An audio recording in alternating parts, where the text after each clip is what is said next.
Entonces, ¿Lalaith no volverá? ¿A dónde ha ido? No volverá, pero a dónde ha ido nadie lo sabe.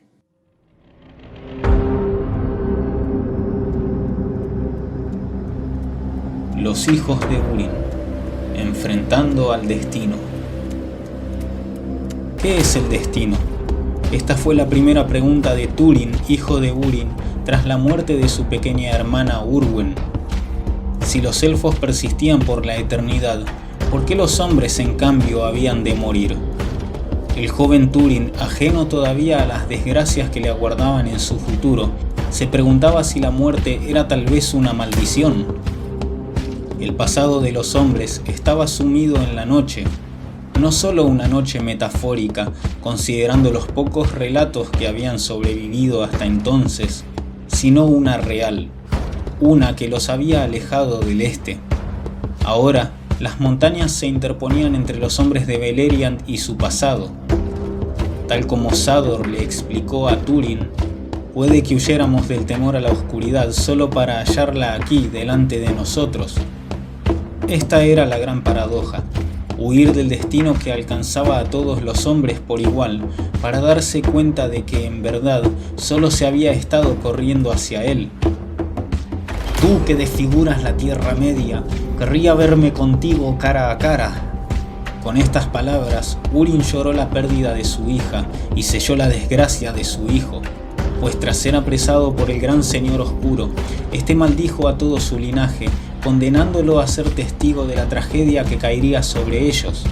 Y así, la maldición se puso en marcha, comenzando en la infancia de Túrin.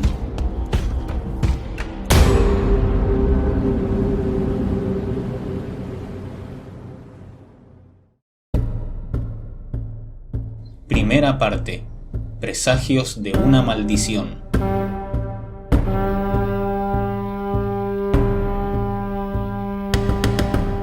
Antes de que Morgoth extendiera su mano sobre Túrin, sus primeros años ya estuvieron marcados por el dolor.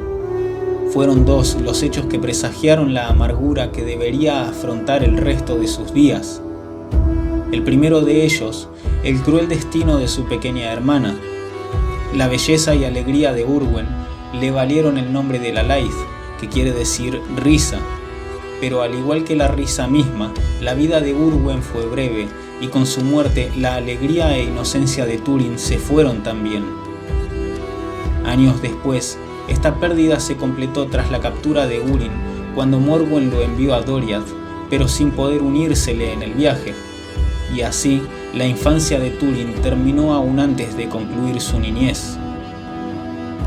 El segundo presagio no vino por acción de Morgoth, sino irónicamente de mano de su padre.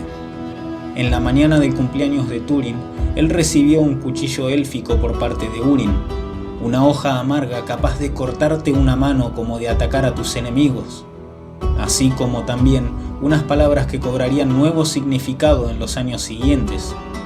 Pronto serás igualmente alto sobre tus propios pies. Ese día muchos serán los que teman tu hoja.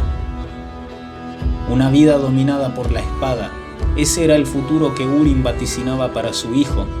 Solo que esa vida jamás sería la del gran heredero de Dor-lómin, sino la del exiliado, el proscrito, y esa hoja sería Anglahel, la espada negra maldita. Pero los presagios de la maldición no habían alcanzado solo a Túrin. En un hogar donde la alegría se había marchado, Nienor fue la segunda hija de Húrin y Morwen, nacida poco después de la partida de su hermano. Fue llamada al luto, viviendo en el lamento junto a su madre, y luego Niniel, la doncella de las lágrimas, y con ella la pena y la muerte alcanzaron a Túrin. Tras la ruina de Nargothrond, las últimas palabras de Windor al hijo de Húrin se desplomaron como un nuevo presagio. Salva a Findulias, solo ella se interpone entre tú y tu destino. Si le fallas a ella, él no fallará en encontrarte. La muerte de Findulias en los bosques de Brethil fue el preludio a la llegada de Nienor, y con ella la maldición volvió a encontrar a su portador.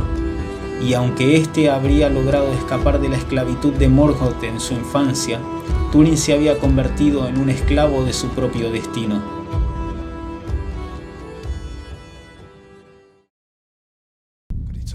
Segunda parte. En busca de la libertad. Teme a la vez el calor y la frialdad del corazón e intenta ser paciente si puedes. Este fue el consejo dado por Melian a Túrin poco antes de su partida de Doriath, pero el fiero carácter de Túrin siempre lo condujo por ambos caminos.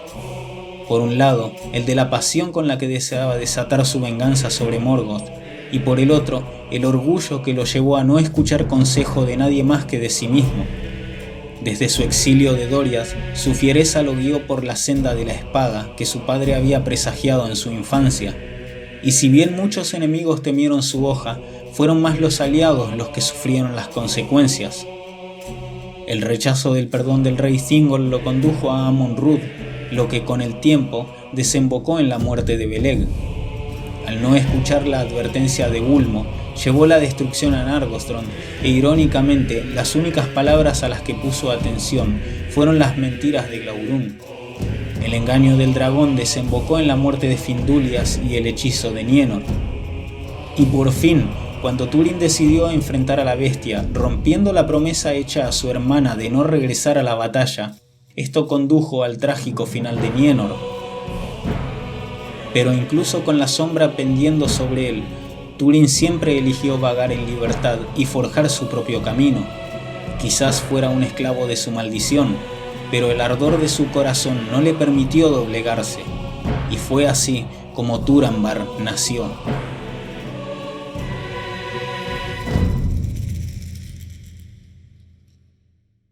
Tercera parte.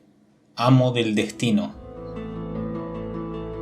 Turambar, amo del destino, fue el último nombre que Túrin se dio a sí mismo, y así como su infancia estuvo marcada por amargos presagios, fue este nombre el porvenir que Túrin forjó para sí. El amo del destino elegiría su propio final. En sus días en Doriath, cuando esperaba por la llegada de Morwen, recibió en cambio el yelmo dragón de Dor-lómin, pero ese yelmo representaba por igual la ausencia de sus padres como la herencia que el entonces joven Túrin cargaba sobre sí, y por años evitó tanto al yelmo como a su legado. Fue en las tierras salvajes en compañía de los proscritos donde Túrin por fin comenzó a vivir bajo su propia ley, intentando escapar de la sombra, y tal vez la llegada de Beleg junto con el yelmo como regalo pudo haber significado el regreso de la maldición. Pero también este fue el primer paso tras haber dejado Doriath para aceptar su herencia y convertirse en amo de su destino. Puede ser que en sus ansias por huir de la maldición, la fiereza de Túrin lo condujera aún más deprisa a encontrarse con su desgracia. Puede ser también que en su maligna sabiduría Morgoth previera que tal cosa sucedería. Pero si hay algo que el Señor Oscuro no pudo lograr, fue apoderarse de Túrin tal como lo había hecho con su padre. El calor del corazón del que Melian lo previno ardió con tanta fuerza que no fue la maldición, sino el hijo de Húrin quien pudo acabar con su propia vida. ¿Qué es el destino? ¿Qué es la libertad? ¿Somos acaso sus esclavos? La vida de Túrin estuvo regida por la maldición, la tragedia y la pérdida. La desgracia lo persiguió con más prisa cuanto él más intentó escapar de ella, y de haber regresado a Doriath, pudiese haber sido que el poder de Melian lo hubiera protegido, tal vez su suerte se hubiera retrasado en alcanzarlo. Pero también su vida fue marcada por la herencia de un padre, el recuerdo de una madre, la añoranza de una hermana, el afecto de un amigo y la lealtad de un aliado, y así, seguro de que no podía escapar a su fin, eligió ser el dueño de su camino, el amo del destino. Espero que hayas disfrutado el video. Si fue así, dale like y deja tu opinión acerca de una de las mayores tragedias en los anales de la Tierra Media. Si es la primera vez que llegas a este canal, te invito a suscribirte. Nos vemos la próxima en otro mundo, en otra historia.